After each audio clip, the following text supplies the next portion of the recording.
کچھ ہماری جب دینی طبقے میں پوری امت میں، صرف ہمارے انڈیا پاکستان بنگلہ دیش وغیرہ میں نہیں، پوری دنیا میں جب دینی طبقے میں کچھ باتیں ہوتی ہیں، ہمارے حلقے ہوتے ہیں، جلوس ہوتے ہیں، کانفرنس ہوتی ہے، ہمارے مسجد کے بعد کچھ ذکر ہوتا ہے، تو اس میں کچھ قسمیں ہیں، کچھ قسم کی بات ہوتی ہے، اور ان میں سے کچھ کیٹیگوریز ایسی ہیں جو بالکل ذہن ہے ہمارے لیے، امت کو برباد کر رہی ہے۔ اس میں سے ایک دو میں آپ کے سامنے رکھ دوں۔ کچھ لوگوں کا سارا پیشہ ہی یہی ہے کہ وہ آپ کو بتائیں کہ یہ دوسرا فرقہ کتنا کافر ہے۔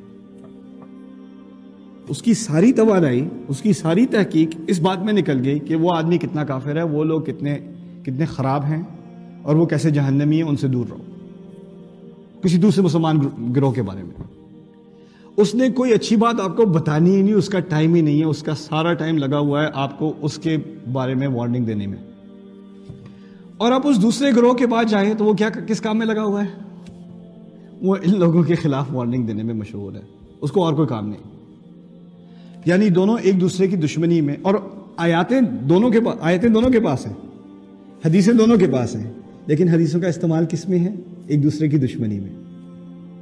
یعنی یہ حدیثیں اور یہ آیتیں ہمیں ان کی خدمت کرنی تھی، ہمیں ان کے نیچے ہمیں پڑھنا تھا، ان کی حکمت سے ہمیں اخذ کرنا تھا، لیکن اب یہ آیات اور یہ حدیث ہماری دشمنی میں، ہماری خدمت میں استعمال کی جا رہی ہیں۔ یہ زہر ہے، یہ امت کے لیے زہر ہے۔ اگر آپ اس میں سے کسی قسم کے حلقے میں بیٹھے ہوں اور کسی اور کے بارے میں بات ہو رہی ہو تو آپ اپنے آپ کو فارغ کر کے کہیں اور آپ جا کے سو جائیں، آپ کا وقت زیادہ استعمال ہوگا، بہتر اگر آپ سو رہے ہوں گے، ٹھیک ہے نا؟ آپ جا کے امی کو کال کریں، اپنی ثواب کمائیں، ماں سے بات کر رہے ہو، بس اس حلقے سے آپ نکل جاؤ، اس میں آپ کا کوئی فائدہ نہیں۔ دوسرے ہمارے حلقے جو زہر ہیں، یہ بھی فساد کی جڑ ہے۔ یہ میں فساد کی بات ہو رہی ہے نا، لوگ سمجھتے ہیں بڑی اصلاح کا کام کر رہے ہیں، میں امت کی خیر کے لیے بتا رہا ہوں، یہ لوگ کافر ہیں، یہ شیطان ہے، یہ دجال ہے، یہ ہے، یہ وہ ہے۔ دوسرا جو زہر ہے جو بہت تیزی سے پھیل رہا ہے، وہ یہ ہے کہ لوگ، کوئی بہت گہری بات ہوتی ہے ہمارے دین کی، بہت گہری، جس بات کو سمجھنے کے لیے آپ کو آیات میں، جسے عربی میں کہتے ہیں التبحر فی الآیات، التعمق فی الآیات، آپ کو آیات کے سمندر میں غوطہ لگانا پڑے گا، آپ کو ایسے بات سمجھ نہیں آئے گی۔ افلا یتدبرون القرآن، وہ قرآن پر گہرا تدبر کیوں نہیں کرتے کیوں نہیں؟ کچھ ایسی باتیں ہیں جو صرف ایک دفعہ کرنے سے سمجھ نہیں آتی، اس میں بہت تدبر کی ضرورت ہے، بہت سوچنے کی ضرورت ہے، اور اس میں سے غلط نتیجہ نکالنا بڑا خطرناک ہے۔ اور اب کیا ہوا ہے، وہی چیزیں جس میں تدبر کی ضرورت ہوتی ہے، بہت سوچ کی ضرورت ہوتی ہے، اور انسان لاکھ دفعہ سوچے اپنا منہ کھولنے سے پہلے، اب وہی باتیں اتنی آسانی سے کی جا رہی ہیں اور بغیر کسی سوچ سمجھ کی جا رہی ہیں، اور دین کے نام پہ کی جا رہی ہیں، کہ لوگ سمجھتے ہیں یہ تو بات سمپل سی بات ہے، میں نے تو سنا ہے اس کے بارے میں نے خطبہ سنا تھا اس کے بارے میں نے یہ یوٹیوب ویڈیو دیکھی تھی اس کے بارے میں، اس میں سے جہاد کا مسئلہ، فتح کا مسئلہ، غیر مسلمانوں سے تعلق کا مسئلہ، یہ مسائل قرآن میں بہت گہرا مطالعہ ہے، کوئی چھوٹی بات نہیں ہے۔ جو تمام انبیاء کا کریئر ہے جو قرآن میں ریکارڈ ہوا ہے، جو اپنے نبی کا صلی اللہ علیہ وسلم مکے والوں کے ساتھ جو ان کے معاملات ہیں، جو مدینے والوں کے ساتھ معاملات ہیں، اگر آپ کے سامنے اس کی بہت گہری تصویر نہیں ہے تو آپ کو یہ نہیں معلوم کہ یہ تعلق کیسا ہونا چاہیے۔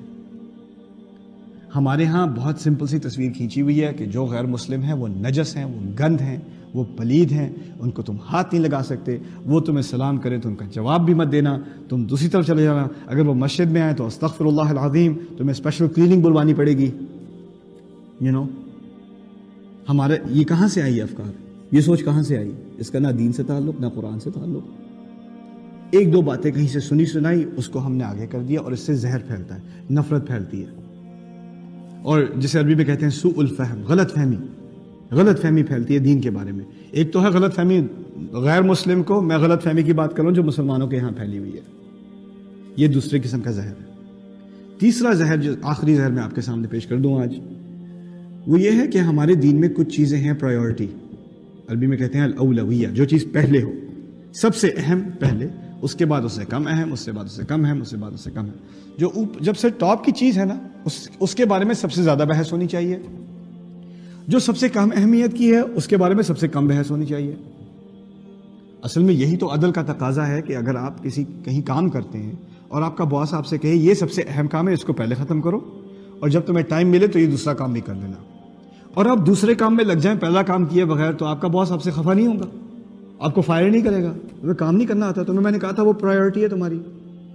ہمارے دین میں پرائیورٹی کس چیز کی ہے، یعنی کس چیز کی اہمیت زیادہ ہے اور بنسبت کس چیز کی اہمیت کم ہے، یہ چیز سمجھنے کی ضرورت ہے کہ تمام چیزیں ہمارے دین میں ایک اہمیت کی نہیں ہے، ہر چیز ایک اہمیت کی نہیں ہے۔ میں یہ نہیں کہہ رہا کوئی چیز غیر اہم ہے، سب چیزیں اہم ہیں، لیکن اہمیت میں بھی ایک پرائیورٹی ہوتی ہے۔ اس اہمیت کا آپ کیسے اندازہ لگائیں گے کہ کیا چیز زیادہ اہم ہے اور کیا چیز کم ہے، کس چیز پر زیادہ زور دینا چاہیے، کس چیز پر کم زور دینا چاہیے؟ اس چیز کا فیصلہ قرآن خود کرے گا۔ قرآن اللہ تعالیٰ کا آخری کلام ہے، یہ کتاب شروع سے آخر تک اللہ تعالیٰ کی طرف سے مرتب ہے۔ اس میں جن باتوں کا بار بار ذکر آیا وہ اسی لیے آیا ہے کہ وہ سب سے اہم چیزیں ہیں۔ جس چیز کا بہت کم ذکر آیا ہے اس کی بنسبت کم اہمیت ہے۔ سمجھ رہے ہیں بات؟ ہمارے ہاں کیا ہوا ہے، جس چیز کے بارے میں قرآن ہمیشہ بات کرتا ہے، تقوی کے بارے میں بات کرتا ہے، عدل کے بارے میں بات کرتا ہے، انصاف کے بارے میں بات کرتا ہے، سچائی کے بارے میں بات کرتا ہے، بار بار وہی بات آتی ہے۔ اخوت کے بارے میں بات کرتا ہے، لوگوں کو معاف کرنے کے بارے میں بات کرتا ہے، دعوت کے بارے میں بات کرتا ہے، خدا کی طرف بلانے کے بارے میں بات کرتا ہے، صبر کی بات کرتا ہے۔ یہ باتیں ہمارے یہاں بہت کم ہیں، بہت کم۔ جب بات ہوتی ہے تو کس پہ ہوتی ہے؟ نیل پالش حرام ہے کہ نہیں، داڑھی کتنی لمبی ہونی چاہیے، 20 نمازیں ہوں تراویح میں یا 20 رکعات ہوں یا 8 رکعات ہوں، یہ چاند رات کون سی رات ہے؟ اس پہ بحث ہوگی تو گھنٹوں بحث ہوگی۔ اور اگر کوئی صبر کے بارے میں بات کرے گا تو کیا کہو گے؟ یہ تو پتہ ہے ہمیں یار، یہ تو پتہ ہے، کوئی اور بات کرو۔ یہ سمپل سی بات ہے۔ اگر اتنی سمپل بات ہوتی تو اللہ کے آخری کلام میں اتنی زیادہ تکرار، اتنی زیادہ ریپیٹیشن کہ کس چکر میں، کیوں؟ یہ قرآن اللہ تعالیٰ نے خود فرمایا نا، علم القرآن، اس نے قرآن سکھایا۔ دیکھیے، آپ کو بتانے میں اور آپ کو سکھانے میں زمین آسمان کا فرق ہے، یہ بات اچھی طرح سمجھ لیں۔ کسی کو بتانا اور کسی کو سکھانا ایک بات نہیں ہے۔ اگر میں کسی کو بتاؤں تو کتنی بار بتاتا ہوں؟ ایک مرتبہ۔ اگر کسی کو سکھانا ہو نا تو اس میں وقت لگتا ہے، اور اگر ٹیچر اچھا ہو تو بار بار اپنی بات کیا کرتا ہے؟ دہراتا ہے، اور جو بات زیادہ اہم ہوتی ہے اس کو زیادہ دہراتا ہے۔ یہی بات ہے نا؟ اور وہ دہراتا اس لیے ہے، اور جو ٹیچر زیادہ دہرا رہا ہو اس کا مطلب ہے جو طالب علم اس کے سامنے وہ ذرا کمزور ہے، اس کو ایک بات میں 2 بار میں بات سمجھ نہیں آئے گی، اس کو بار بار سنانے کی ضرورت ہے۔ اگر استاد اپنے طالب علم کو اچھی طرح جانتا ہو نا تو اسی کے مطابق دہرائے گا، اسی کے مطابق کم بات کرے گا۔ اللہ تعالیٰ انسان کو اچھی طرح جانتا ہے۔ الا یعلم من خلق، کیا اسے نہیں پتا کیا بنایا تھا، کسے بنایا ہے؟ تو جب اللہ تعالیٰ نے بات دہرائی ہے تو اچھی طرح جان کے دہرائی ہے کہ ہمیں قرآن بتایا نہیں جا رہا، ہمیں قرآن سکھایا جا رہا ہے، لیکن ہم سیکھنے کے موڈ میں نہیں ہیں۔ ہمارے دماغ میں اپنی پرائیورٹی ہے، ہمارے دماغ میں اپنے سوال سب سے اہم ہیں۔ جن سوالوں کا جواب اللہ تعالیٰ دینا چاہ رہا ہے وہ سوال ہمارے ہاں کم اہمیت کے ہیں، بس ہمیں وہ آیات دکھا دو یا وہ حدیث دکھا دو۔ دیکھو لوگ کیا پوچھتے ہیں آ کے، کوئی دعا ہے ہماری جو وائف ایکسپیکٹ کر رہی ہے، کوئی دعا، خاص دعا بتا دیں قرآن میں سے، یہ ہمارا مسئلہ ہے اس کے لیے ہم ایک دعا دے دیں، باقی ہمیں قرآن سے کیا واسطہ۔ اچھا ہاں یہ بتا دیں، وہ مجھے بخار چڑھا ہوا تھا، کون سی سورت پڑھوں؟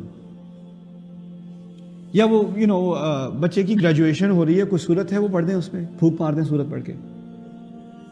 یہ قرآن کا فائدہ ہے آپ کے ہاں، یہ قرآن سکھانے آیا تھا آپ کو۔ آپ اندازہ کریں، ان میں سے کسی چیز کا میں انکار نہیں کر رہا۔ دعا کیجئے، آپ دبا کے کیجئے دعا، سارے دن دعا کریں آپ۔ مجھ سے کوئی آگے پوچھتا ہے میں کون سی دعا کروں، میں کہتا ہوں ساری کیا کرو۔